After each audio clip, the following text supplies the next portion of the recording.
So as expected, the United States has just invaded Venezuela and calling it a special military operation in order to skirt around congressional approval, which really doesn't do anything anyway, because they find a way to, anytime you label something with terrorism in it, you can skirt around Congress and do whatever you want to do. And that's what the Trump administration, the Biden administration, the Obama administration, the all the way to the Bush administration from early 2001 into 2002 with the Patriot Act is when they started all of this.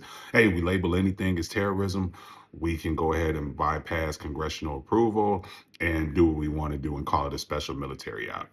That's just what they do. And then the sad part about it is whether it's Venezuela, whether it's Yemen, whether it's Nigeria now, whether it's Gaza, whether it's Iran, now then you turn around and they've got Greenland in their sights. This country has no moral compass when it comes to international law. They could care less. And it's do as I say, not as I do. And when you consistently keep poking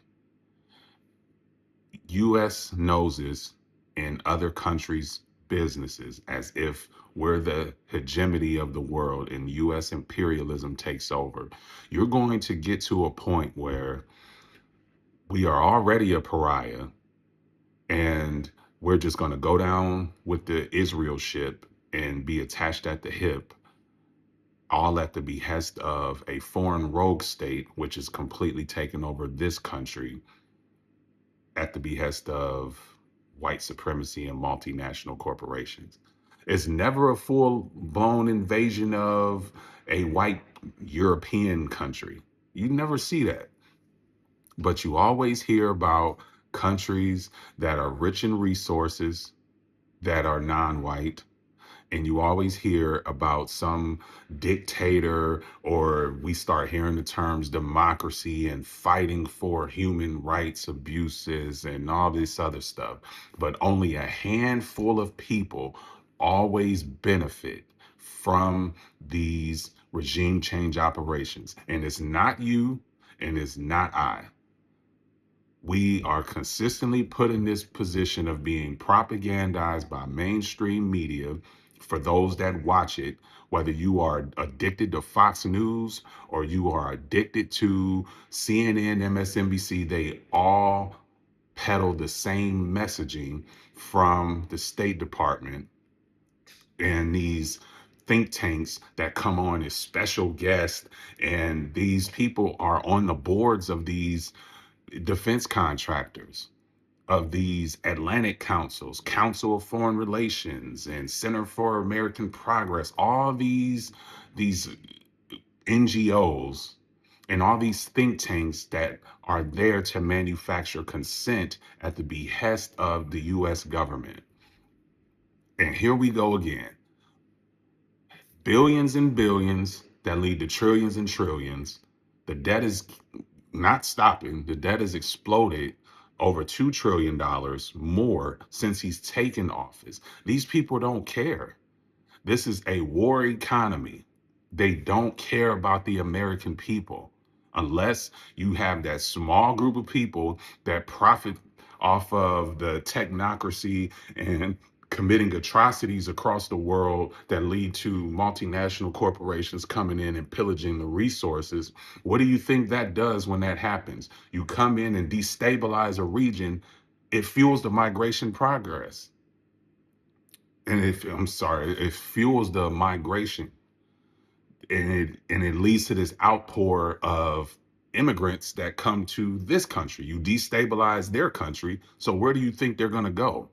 Then you use that as a way to justify more domestic control and more militarism of other regions. We're being flooded with immigrants. You create the crisis, then you try to come up. It's no different than a drug company.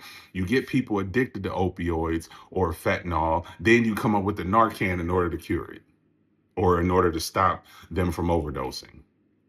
passing away from overdosing. It's the same thing. And then we got Democrats that run around and say, oh, look at what Trump is doing, as if Biden was any better. He was not. Obama was the drone strike king. If you look at what these people actually do in their policy, instead of just going off of what they say publicly, this country will be in a better place. This two-party system will bankrupt and destroy America. We will have no country left. But because people live in such a bubble, they do not want to admit that this country is ran by sociopaths and people that are only out for their best interests. And then they frame it as a way that somehow the everyday person will benefit from any of this, when we have all of this massive layoffs. We have people can barely afford to eat, barely afford shelter in this country, but yet we consistently find ways to justify increases to military spending and cuts to social discretionary spending. But we constantly make sure that we divide each other and go back and forth and argue, instead of pointing the finger at the two-party oligarchy that's perpetuated by the Democrats and the Republicans.